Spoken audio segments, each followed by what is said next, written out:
उकाड़ा की तहसील रिनाला खुर्द में स्मॉग ने डेरे डाल लिए हैं, मंजर धुंधला दिए हैं, हद निगाह सिफर होकर रह गई है, जबकि ट्रैफिक की रवानी इंतहाई मुतासर हुई है। तफसीलात जानते हैं बोल न्यूज़ के नुमाइंदे राव नदीम से।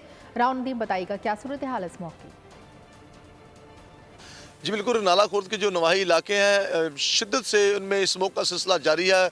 मैं आपको बताता चलूँ कि गुज़िश्ता 5 रोज़ से जितने भी मैदानी इलाके थे वो स्मोक के लपेट में थे, लेकिन अब जो आबादी वाले इलाके जो उसमें भी स्मोक की जो सूरत है वो शिद्दत इख्तियार कर चुकी है।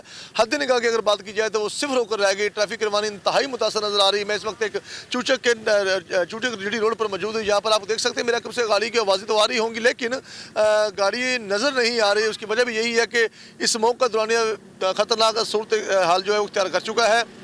इस वजह से अगर ट्रैफिक की रवानी की बात की तो काफ़ी हद तक मुतासर है और सुस्तगी का शिकार है। सुबह का टाइम है और आप देख सकते हैं कि ये कॉलेजेस का टाइम है, स्कूलों का टाइम है। तालबात को भी शदीद दुश्वारी का सामना है, शहरियों को भी सफ़र करने में शदीद दुश्वारी का सामना। ताहम इंतजामिया की जानब से यह हदायत जारी की जा रही है कि शहरी जो है वो गैर ज़रूरी सफ़र से गुरेज करे और मोटरवे पुलिस की जानब से ये कहा जा रहा है कि गाड़ी जो है उनमें दरमियानी फैसला रखा जाए और गाड़ी में फोक लाइट का इस्तेमाल इसको यकीनी बनाया जाए। ताहम इस हवाले से महकमा मौसमियात की बात की जाए तो मौसमियात का यही कहना है कि जो ये स्मोक का जो सिलसिला है ये मज़ीद बढ़ने का इम्कान है। जी, बहुत शुक्रिया राव नदीम।